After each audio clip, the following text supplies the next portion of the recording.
depuis le début de cette pandémie, ils ont une attitude responsable. Ils ont mis de côté leur grille de programme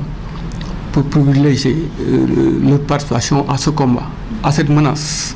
Sénégal dañoo nekk ci menace boo xam ni kenn wérul mbir ni bu ñu boolewul doon bloc dafay jafe ñu vaincre ko. damay commencé baalu àll ak ñëpp ci weer wu sell yi ñu jóge di ñaanal chef religieux yi. Franchement, nous sommes fiers de nos chefs religieux. Khalife général des Mourides, Khalife général des Tidianes, waa Kaolack, Layène, toutes les confréries religieuses, waa Thiénaba, waa Kër Mom Alaaji, toutes les confréries religieuses, en tout cas, am nañu taxawaay bu ñu ci taxaw seen i ñaan je crois que am na lu am solo te li ci gën a am solo ci chef religieux yi te moo bëgg ci incité am meloyam mooy ñu nangu yenn yi parce que comprendre enjeu bi pèlerinage à la Mecque lu tax ñu renvoyé ko pèlerinage au lieu saint de la chrétienté lu tax ñu renvoyé ko suñu demee bay tëj ay juma c'est parce que menace bi ñoom au moins chef religieux yi bu weesoo lu ñu ci dugal seen loxo ak seen i ñaan le fait que ñu comprendre loolu ba téye taalib yi ci loolu ñu comprendre loolu dañ vraiment dañ koy rafetlu situation bi ñu ne bi Sénégal nekk nag nous sommes un petit pays de 14 millions d'habitants tey toutes les nations du monde boo xoolee pandémie bi li mu révélé mooy l'inégalité amatul on parle de pays pauvres pays développés de pays en voie de développement loolu daf ko dindi parce que li ñu jàppee les grands de ce monde les grandes puissances yoo xam ni qui pensaient être au summum de la puissance dara tëwu leen dara kiwu leen luy dal Afrique lay dal tey pandémie bi da leen tëral te boo xoolee l'Afrique est en train de tenir ñu ngi naan est-ce que la solution ne sera pas africaine donc il y aura li président di wax de nouvelle distribution des cartes loolu dañ ci war sant yàlla di sant aussi le comportement du président de la République. Il a été un général, il a été un homme d'État. Il a, ba pandémie bi commence ba léegi, il a pris des décisions peut-être que certaines mën ko considérer comme des décisions d'autorité. C'est vrai que la loi d'habilitation au niveau de l'Assemblée nationale lui donne ces pouvoirs-là, mais décisions yooyu mu jël yëpp amul benn bu mu ci abusé. Décisions yooyu mu jël yëpp c'est dans le sens de l'intérêt général. Décisions yooyu mu jël yëpp population yi rendre nañu compte ni tey ak le taux de guéri qu'on a ak le taux de contaminé qu'on a rendre nañu compte ni ñi di tane di ñibbi seen i kër rendre nañu compte ne président décision yi mu jël dimbali nit ñi déjà dans un premier temps ñi nga xam ne impacté na leen mu jàppale leen ci ñenn ñu fay leen tranche sociale bi courant ak ndox jël ay dimbali yóbbu ko ci président de la République Macky Sall wane na ni chef d'état la te dama ne bërki dem lu muy discuté bi benn ki ma ne ko s'il y avait une alternance dans ce pays là dana doy waar parce que on aurait eu un président, un nouveau président qui n'a pas la pratique de l'État, qui va se chercher parfois ñu naan ko chasse aux sorcières ba mu trouver un sorcier boo xam ne aussi puissant que le Covid-19. donc dañuy sant yàlla ci loolu am président bu mu commencé dafa tàllal loxo acteurs politiques yëpp déglu ñëpp ku ci nekk mu laaj sa xalaat bien que le dernier moom la revenir muy doog a jël ay décisions mais tamit ci li ma bëgg wax te ma ciy wax mooy di ko rafetlu autant la classe politique nationale takk nañ sa loxo mais tamit les acteurs politiques à Thiès dañ leen di sant yàlla dañ leen di remercier mu doon la ministre Ndeye Tické Ndiaye mu doon Ablaye Dièye mu doon Habib Niang mu doon Babacar Fall Thiès sur le développement mu doon Pape Doumbia mu doon tous les acteurs politiques même des citoyens anonymes mu doon ñoom Bara Tall des citoyens ñoo xam ne wóobu sax seen tur feeñ ci am nañ ci taxawaayu boo xam ni bu rafet la dugal nañ ci seen loxo ñenn ñi même ñu yor responsable dugal nañ ci seen loxo les communes ont participé la ville a participé mais lii dañ ci war a ay jàngat même la question de la ville même la question des communes il faut ñu poser ko boo dee xool Talla Sylla ak njàmbaaram yëpp ak ni mu njàmbaaree yëpp c'est les communes ñooy alimenter la ville dans le cadre du budget ça c'est des réglages qu'on doit faire après ça. Regardez le comportement de Talla ak taxawaayam ci lii ce qu'il dépense par jour tey les cas talibé ñëpp xam nañu kër yëpp la ñu dugg ñëpp la ñuy seet ils sont pas protégés nous nos enfants nous les protégeons mais ñoom ku leen protéger taala y a eu l'intelligence ak diligence utal leen wut ay pexe yu ñu leen di toggale pour téye leen si ces gens là prévenus mais Thiès dañ naan 1000 cas communautaires donc le maire Talla Sylla doit être félicité mais on doit revoir les rapports entre la ville et les communes bu njëkk ba benn ville rek moo fi amul puissant léegi li Thiessois xamul mooy la ville tur bi nekk na de façon virtuelle mais communes yi ñoo yor doole yi est-ce que taxawaay bu ñu war a taxawaay pour répondre aux sollicitations des Thiessois ñu ngi koy def il faut se poser cette question là beneen question aujourd'hui aussi bu ñu war a mën a teg ci table ji mooy la question bi day fatu bi tamit remercier Siré Dia li mu ci dugal loxo persia responsable yëpp daal en tout cas ku ci nekk am nga taxawaay mais bu ñu xoolee tey année bi ñu nekk c'est vrai que lu mën di am il faut que moom ay consensus un pays une démocratie s'enrichit de consensus de recherche de consensus waxtaan day am ba ñu juboo tënk bu ñu xoolee Sénégal at mi at monstre la l'État n'a même pas bénéficié de son budget mu amul woon sax temps recouvrement élèves yi dañoo jàngi rek teg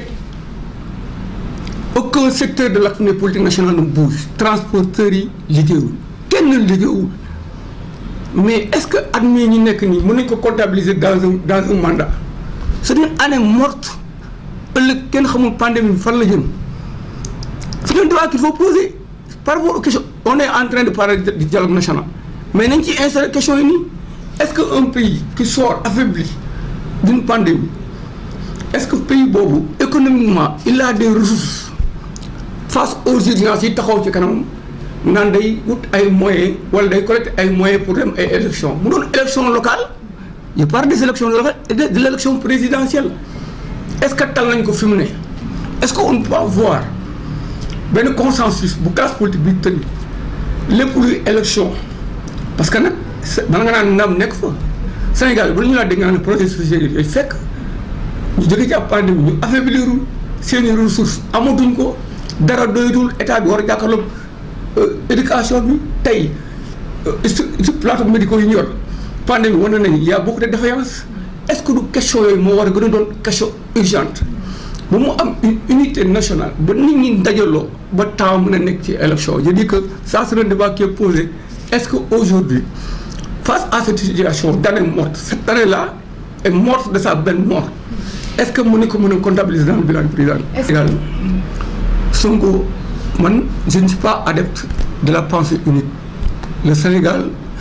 a atteint un niveau de démocratie tel que ñoo dem ba tuddee ko laboratoire de la démocratie africaine Albert Bourgi ak Christian Casteran ni mu bind ab livre bu ñuy wax printemps de l'Afrique yàgg na le Sénégal n'a pas attendu le discours de la bourre de François Mitterrand pour être sur la voie de la démocratie c'est pas un recul de démocratie boobu Sonko bu defee naan boobu xale la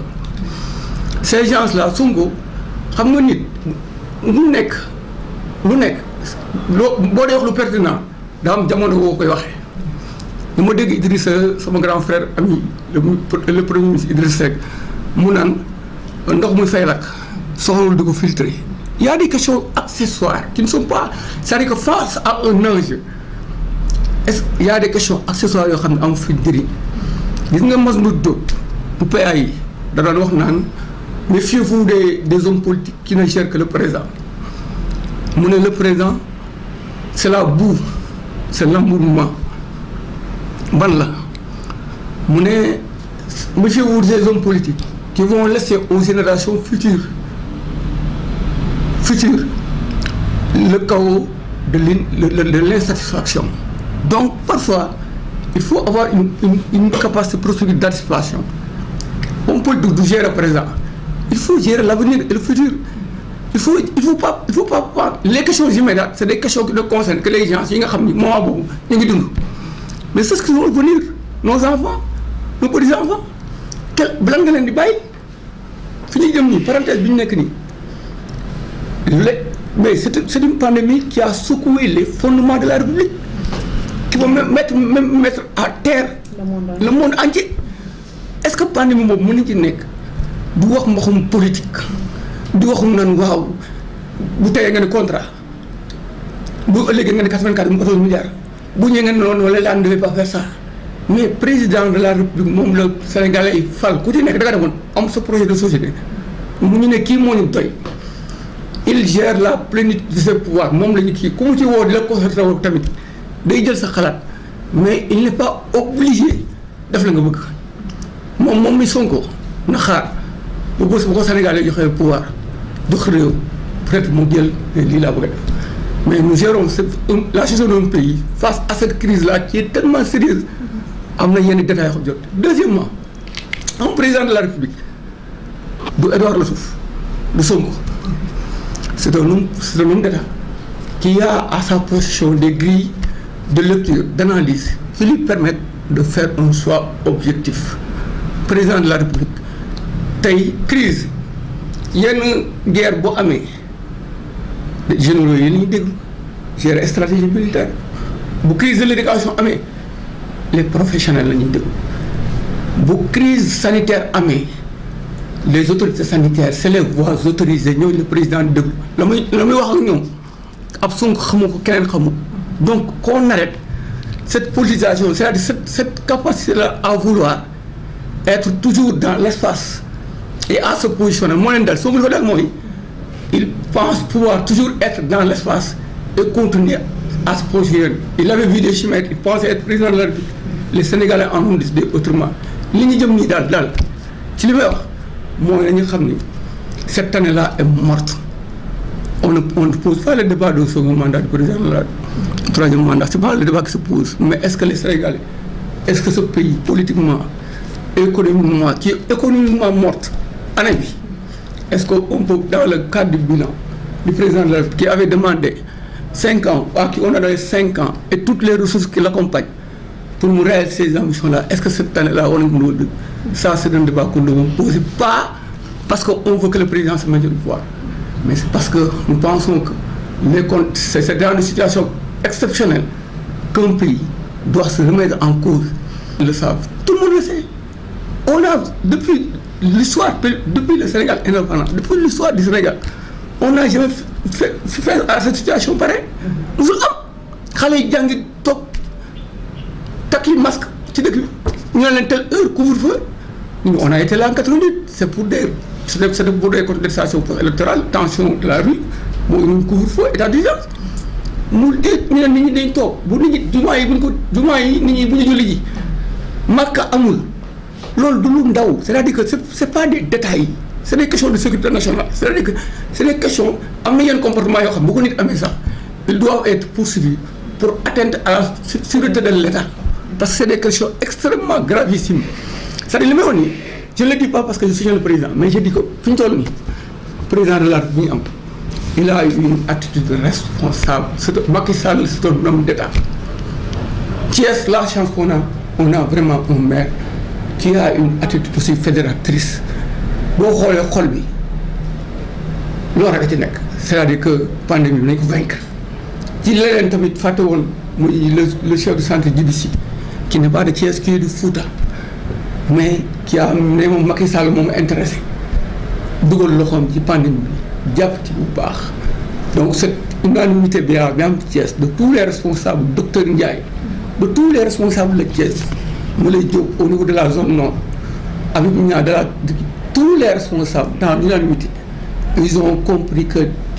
mais par rapport au débat actuel, c'est un débat qu'il faut poser de façon franche, de façon objective, sans nous biaiser, sans nous poser quand le bon. Ci liñ nekk nii taluñu politique Sénégal taluñu politique taluñu élection on doit renoncer à parler d'élection fii ak 3 ans ñuy doog a dem ci ay élection parce que ce pays là vraiment a été impacté. Tous les secteurs de l'activité politique nationale sont impactés par la crise. Je te dis que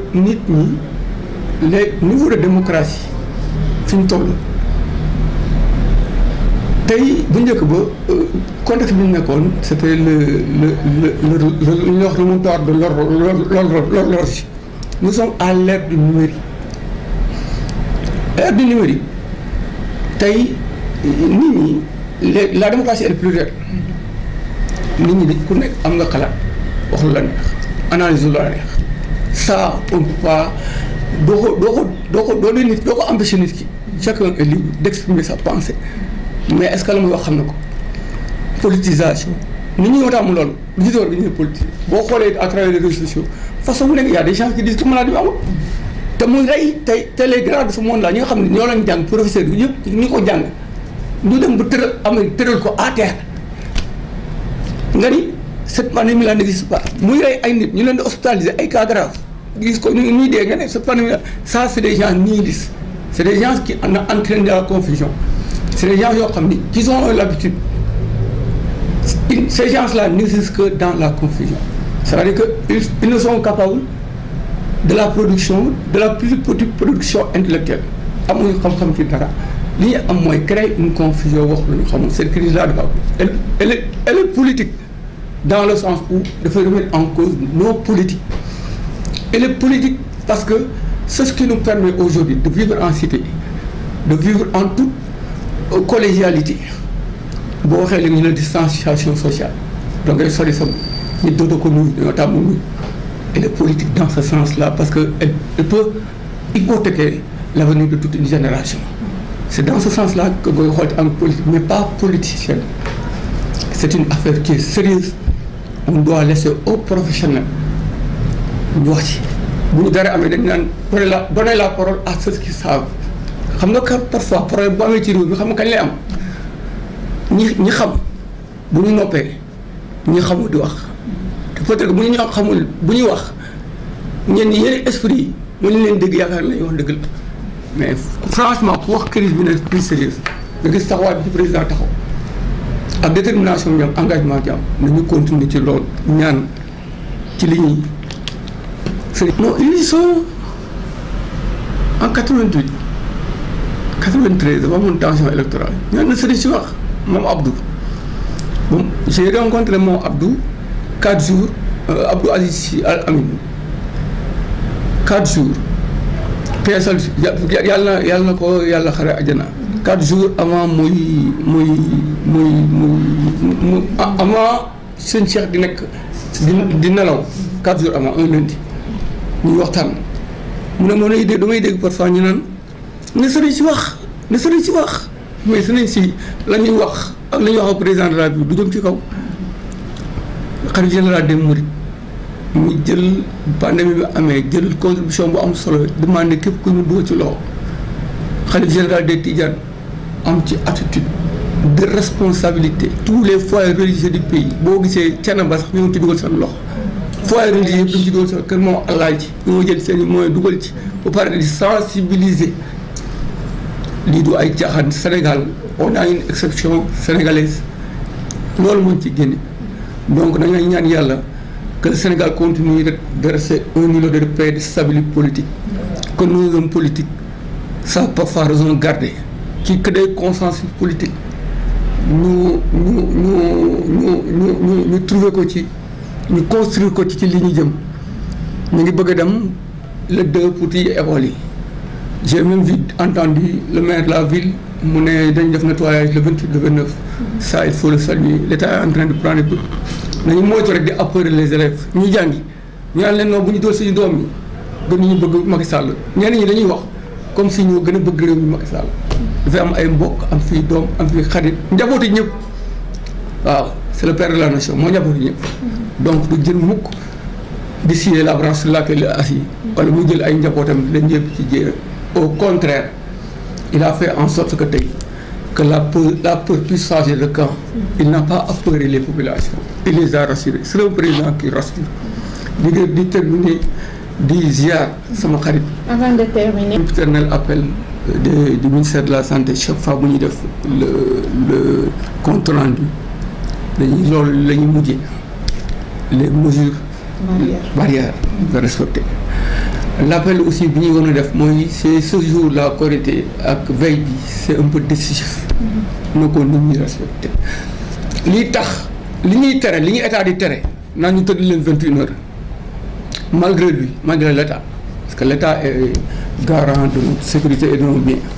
li tax ma koy def ñun suñu bëggee loolu dañ ñu dox librement nañu respecté li ñuy wax bu ñu respecté li ñuy wax lii day jeex ñu dellu ci li nekkoon contrainte li ñu am yëpp ñu koy obligé situation bii am moo tax donc appel may lancé mooy mesures yi ñuy def les autorités médicales li ñuy wax ñu koy def nañ ko def le Sénégal va vite s'en sortir j'en